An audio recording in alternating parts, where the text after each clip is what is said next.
Une évangélisation réussie. Shalom, shalom, shalom. Il y a des histoires comme ça qui marquent une journée. C'est ce qui s'est passé hier me concernant lorsque je suis allé faire la rencontre de quelqu'un. Il y a des petites histoires comme ça qui te rappellent un peu ce que le Seigneur nous dit selon la Bible et que tu vois l'importance de appliquer toutes les recommandations et toutes les lois qui sont bibliques. Il y a une histoire qui m'a marqué hier. Je voulais partager cela avec vous en 5 minutes. Voilà. Qu'est-ce qui s'est passé? Hier, je suis allé chez un de mes coiffeurs. Voilà, ce coiffeur-là, c'est un mondain qui n'a pas le Seigneur et qui est tatoué de partout. Donc hier, quand je suis arrivé à moins de 10 mètres, du salon de coiffure, lui et un de ses collègues ont commencé à clamer: prophète, prophète, prophète, prophète. Ils ont commencé à crier et j'étais étonné.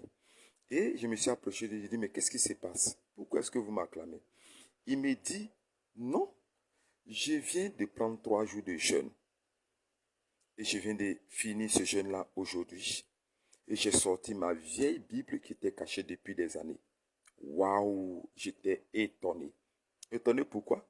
Je vais vous rappeler que la semaine passée, j'y étais. Je suis allé, quand je veux me détendre un peu, je vais m'asseoir là-bas, je vais causer un peu, on regarde la télévision. Et puis, lorsque je m'étais assis auprès d'eux, on a lancé un débat et le débat a paru sur une histoire.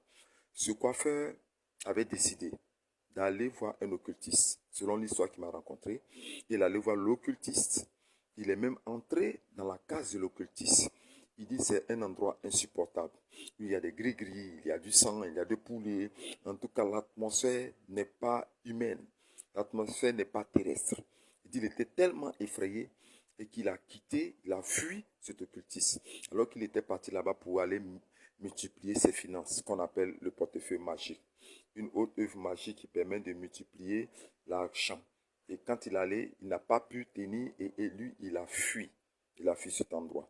Donc, en revenant à la maison, il a été repris par un de ses amis qui a dit: mais si tu avais pris le courage d'y rester, tu allais voir que tu allais recevoir ce pouvoir et puis tu allais être très riche. Donc, il était en train encore de préparer un deuxième départ.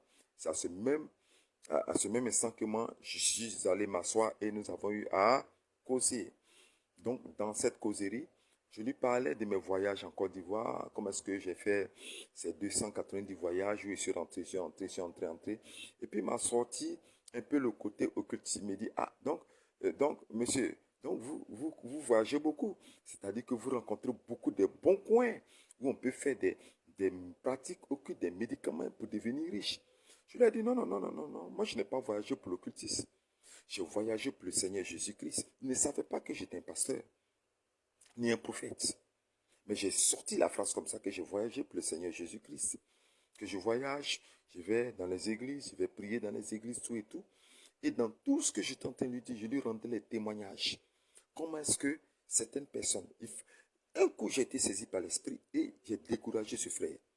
Pendant 30 minutes, je l'ai convaincu que l'occultisme, la magie noire, avec toutes ces choses-là, n'avaient aucun effet. Je leur ai parlé même de la mort tragique de certains grands sorciers qui sont morts en vomissant le sang.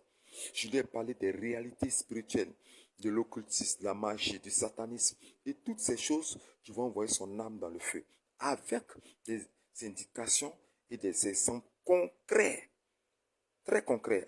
Je lui ai indiqué même des choses pour lui dire: si tu vas, voici le malheur qui peut t'atteindre, voici telle personne qui a fait un accident après l'occultisme, voici comment est-ce que ton âme peut finir, voici ce que la Bible est en train de dire. Cet homme est resté calme, il m'a écouté pendant 30 minutes non-stop. Je vous dis non-stop. Quand j'ai fini de parler de cela, l'Esprit m'a dit en moi: tu viens de transpercer un cœur avec l'évangile. Tu viens de gagner une âme avec l'évangile. C'est mon serviteur qui m'a abandonné depuis très longtemps. Tu viens de le relever. Et sur place là, je n'ai rien dit. Et puis je lui ai dit: bon, ben moi je m'en vais. Hein. Donc tu me ressortes ton ancienne Bible et puis voilà, tu reviens avec Jésus-Christ, c'est mieux. Et puis on a ri. Et puis je suis parti. Et regarde l'accueil. L'accueil exceptionnel qui m'a réservé hier matin. Hier matin, lorsque je m'apprêtais à me coiffer. Regardez un peu ça. Cette joie que j'ai eue de ce qu'un homme a acclamé le Seigneur Jésus-Christ. Ce n'est pas moi qui l'ai acclamé, mais le Seigneur Jésus-Christ qui l'a acclamé. Acclamez le Seigneur Jésus-Christ. Regardez cet homme qui a jeûné, poussé par l'Esprit du Seigneur. et qui me parle de son jeûne, qui me présente son jeûne. Et ce qui m'a fait rire l'anecdote, c'est qu'à la fin de cela, il me sort des galettes et puis un peu de bouillie et puis il me dit, tu vois, prophète, je vais couper le jeûne là tout à l'heure et puis j'ai bouclé 3 jours. Cette fois-ci là, j'ai enlevé mes gris-gris, j'ai enlevé tout ce que j'avais de manière occulte, j'ai jeté ça. Maintenant là, il n'y a rien à mes reins. Et puis il m'a sorti un peu sa ceinture, m'a montré et puis bon, voilà, ça hanche et puis j'ai ri un peu. Et puis mais j'ai vu l'amour et la puissance de l'évangile. Vous qui m'écoutez, nous sommes appelés, je vais terminer avec ça, nous sommes appelés à sauver beaucoup de personnes qui sont en train de mourir. Tous ceux que vous voyez, chacun a son secret. Chacun a préparé peut-être son plan quelque part, a décidé d'aller vendre son âme pour la richesse, vendre son âme pour la prospérité, vendre son âme pour la célébrité.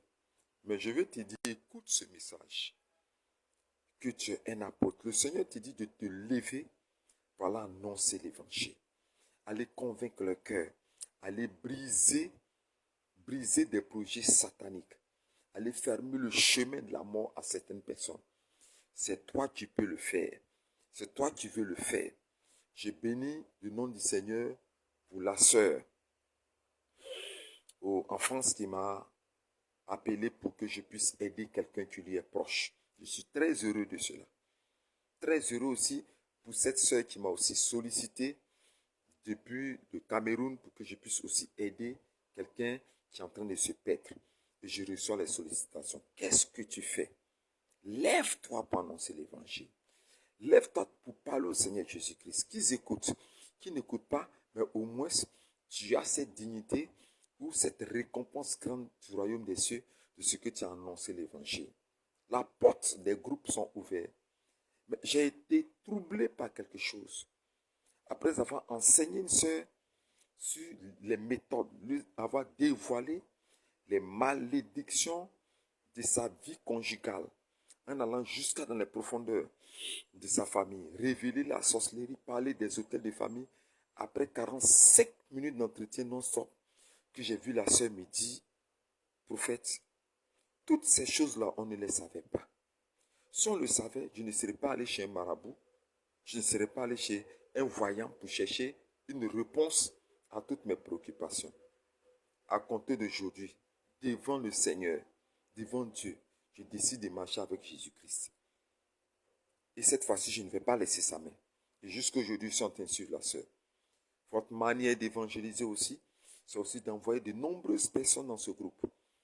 Ils ont soif de connaissances. Ils ont soif de révélations. Ils ont soif de prières. Ils ont soif d'une famille de prière, une famille qui prie le Seigneur, une famille chrétienne. Ils en ont extrêmement soif. Et c'est toi, en annonçant l'évangile, en parlant du Seigneur Jésus, en les invitant dans ces groupes de prière, tu pourras vraiment sauver ces personnes. Dieu te récompensera pour cela. C'était mon message de ce matin. J'ai été très heureux d'être avec vous. On sera encore en contact dans ces 2 jours pour un autre thème. Dieu vous bénisse. Shalom et bon dimanche à vous.